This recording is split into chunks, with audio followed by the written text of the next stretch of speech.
Mutual funds question number 1. Mr. A can earn a return of 16% by investing in equity shares on his own. Now he is considering a recently announced equity-based mutual fund scheme in which initial expenses are 5.5% and annual recurring expenses are 1.5%.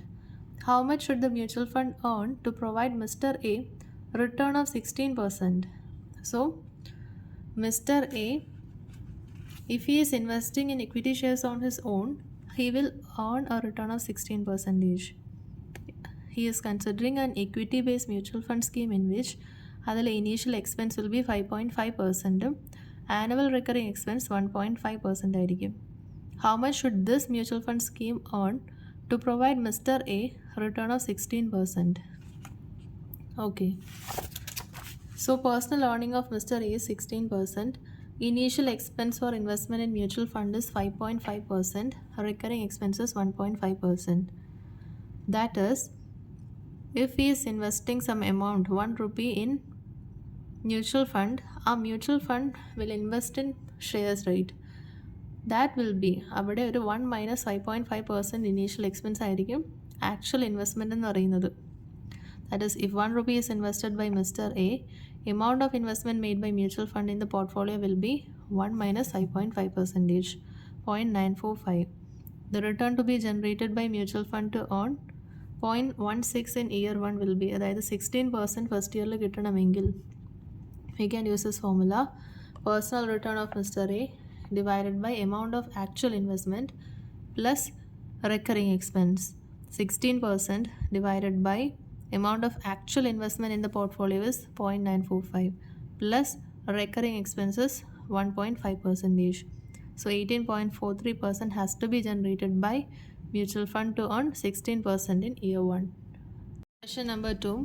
The unit price of equity linked savings scheme of a mutual fund is 10 rupee. The public offer price of unit is 10.204. So NAV തന്നിട്ടുണ്ട്, POP തന്നിട്ടുണ്ട്, redemption price തന്നിട്ടുണ്ട്. Calculate front end load and back end load. Front end load എന്ന് പറഞ്ഞാൽ entry load and back end load എന്ന് പറഞ്ഞാൽ exit load. So the NAV is given 10, public offer price is given 10.204 and redemption price is given. Entry load is public offer price minus NAV, 10.204 minus 10.204, and entry load percentage is entry load divided by public offer price into 100, 1.99%. Then exit load is NAV minus redemption price, that is 10 minus 9.8, 0.2. Exit load percentage is exit load divided by redemption price into 100, 2.04%. Question number 3. A mutual fund that had a net asset value of 20 rupee at the beginning of the month made income and capital gain distribution of 0.0375 and 0.03 per share respectively during the month. So this is NAV 0 and this is distribution 1 and distribution 2, and then ended the month with a net asset value of 20.06. So NAV 1 is 20.06. Calculate monthly return. So monthly return calculate cheyanayittu we can use this formula. Return of mutual fund is equal to NAV 1 minus NAV 0 plus distribution divided by NAV 0.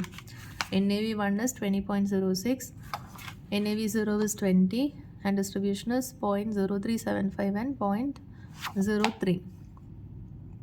So we'll get as 0.64% per month into 12 ചെയ്താൽ 7.65% per annum കിട്ടും. Question number 4. An investor purchased 300 units of a mutual fund at 12.25 per unit on 31st December 2009. So opening number of units is 300 and NAV 0 is 12.25. As on 31st December 2010, he has received 1.25 as dividend and 1 as capital gain distribution per unit. So distributions തന്നിട്ടുണ്ട്. Required the return on investment if NAV as on 31st December 2010 is 13. 31st December അതായത് NAV 13 ആണെങ്കിൽ return on investment compute ചെയ്യാം. We can use the same formula: NAV 1 minus NAV 0 plus distribution divided by NAV 0. NAV 1 is 13, NAV 0 is 12.25, distribution 1.25 and 1.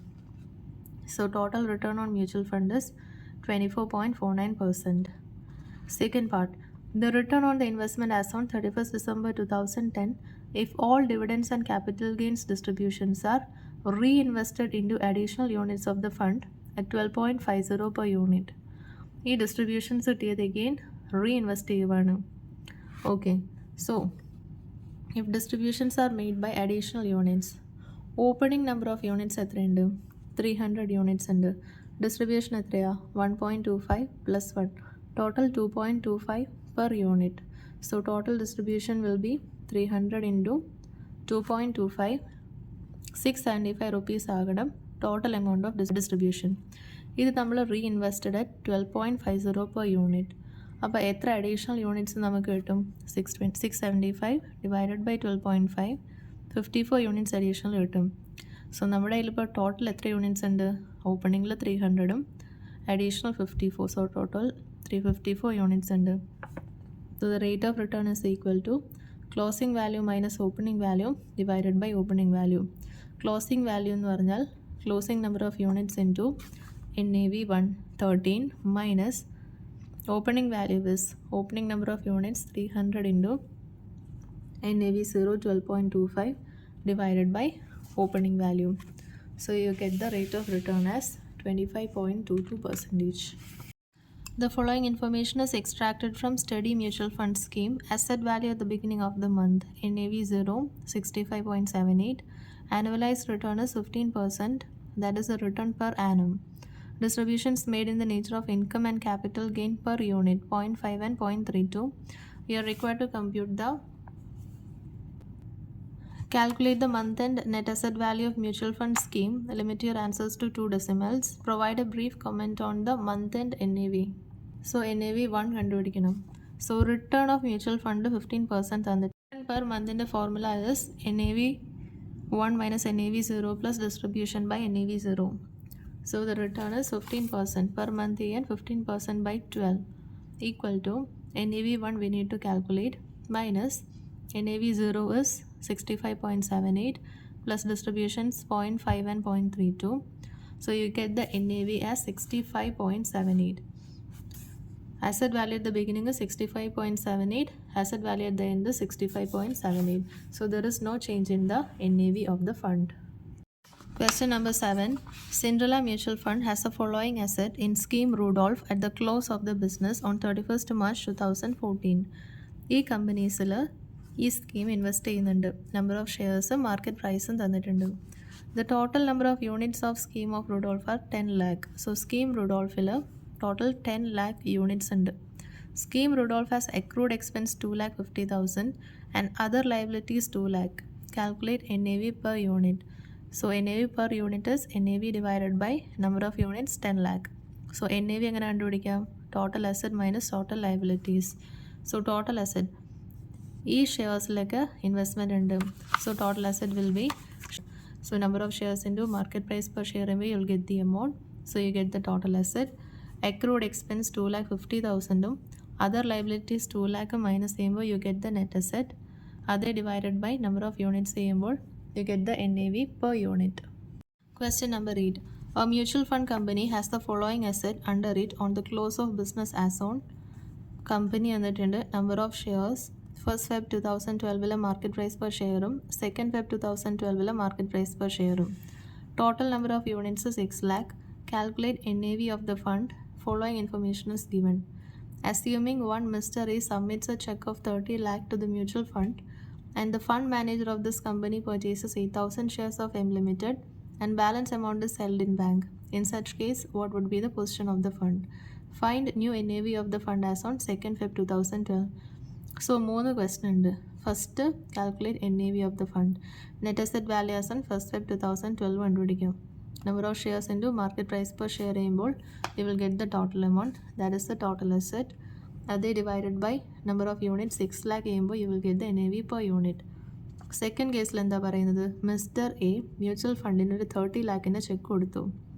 30 lakh M ലിമിറ്റഡിൽ as on 1st Feb 8,000 shares purchase ചെയ്തു. So 8,000 shares into 312.4 will be investment in M limited. Balance amount was held in bank. In such case, what would be the position of the fund? So we can calculate the NAV as on 1st Feb after the funds given by Mr. A. So company LMNP number of shares M Limited invest ചെയ്യുന്നത്. So 30,000 plus 8,000 38,000 shares വരും M Limited. Market price per share same. So you'll get the total. Then balance amount cash ആയിട്ട് hold ചെയ്യുന്നുണ്ട്. So 30 lakh minus 8,000 shares into invest ചെയ്യുന്നത് 312.4 ആണ് ചെയ്യുമ്പോൾ you will get the balance cash available 5,800,000. So total asset കിട്ടി. അതേ divided by number of units. So number of units എത്രയാ 6 lakh plus additional units. Units to be allotted to Mr. A will be 30 lakh divided by how much is the original NAV per unit? 78.84. So 30 lakh divided by 78.84, 38,053 units will be allotted to Mr. A. So existing number of units after the fund given by Mr. A will be 6 lakh plus 38,053. 6 lakh 38,053. NAV per unit is total asset divided by total number of units 78.84. Third part of the question, find new NAV of the fund as on 2nd Feb 2012. So as on 2nd Feb 2012, LMNP number of shares 2nd Feb market price എഴുതാം. And there is also a cash of 5,08,000. Then calculation of NAV as on 2nd Feb 2012, company the number of shares M Limited case ശ്രദ്ധിക്കുക 30,000 plus 8,000 38,000 shares വരും. Then market price per share as on 2nd Feb 2012 എഴുതുക. You will get the total. അതിൻ്റെ ഒപ്പം cash ഒരു 5,08,000 കൂടി ഉണ്ട്. So the total amount കിട്ടി divided by number of units ചെയ്യുമ്പോൾ NAV per unit കിട്ടും. Question number 10. A has invested in 3 mutual fund scheme as per details below. Mutual fund A, B and C. Date of investment is given. Amount of investment, net asset value at entry date, dividend received up to 31st March 2010, net asset value at 31st March 2010. What is the effective yield on per annum basis in respect of each of the 3 schemes to Mr. A up to 31st March 2010? Return കണ്ടുപിടിക്കാനാണ് പറഞ്ഞിരിക്കുന്നത്. Annualised return. So NAV 0 തന്നിട്ടുണ്ട്, NAV 1 തന്നിട്ടുണ്ട്, D1 തന്നിട്ടുണ്ട്. D1 per unit അല്ല തന്നിരിക്കുന്നത്, NAV per unit തന്നിരിക്കുന്നത്. So we need to find out the value. V0 and V1 കണ്ടുപിടിക്കണം. അതിന് we need the number of units. So initial amount of investment തന്നിട്ടുണ്ട്, അതേ divided by NAV at entry date ചെയ്തിട്ടുണ്ടെങ്കിൽ you will get the number of units. So amount of investment എഴുതാം, then NAV on entry date എഴുതാം. Number of units will be amount of investment by NAV on entry date. Then NAV on 31st March 2010 per unit തന്നിട്ടുണ്ട്, അതേ multiplied by number of units ചെയ്താൽ you will get the NAV as on the closing. Dividend received is given 950, 1,500 and 0. You will get the return as value at the year of end of 1 minus V0 plus D divided by V0. Return കിട്ടി. Then അത് annualised return ആക്കണം. So the date of investment എഴുതാം. Closing date is 31st March 2010. Assume 365 days in a year. എത്ര ഡേയ്സിലേക്കാണ് investment? ഡിസംബറിൽ 31 plus ജാനിൽ 31 plus ഫെബിൽ 28 plus മാർച്ചിൽ 31. So total 121 ഡേയ്സിലേക്ക്. അങ്ങനെ days of investment 3 കേസിലും കണ്ടുപിടിക്കാം. Then annualised rate will be the return divided by number of days into 365. So mutual fund B has the highest rate of return.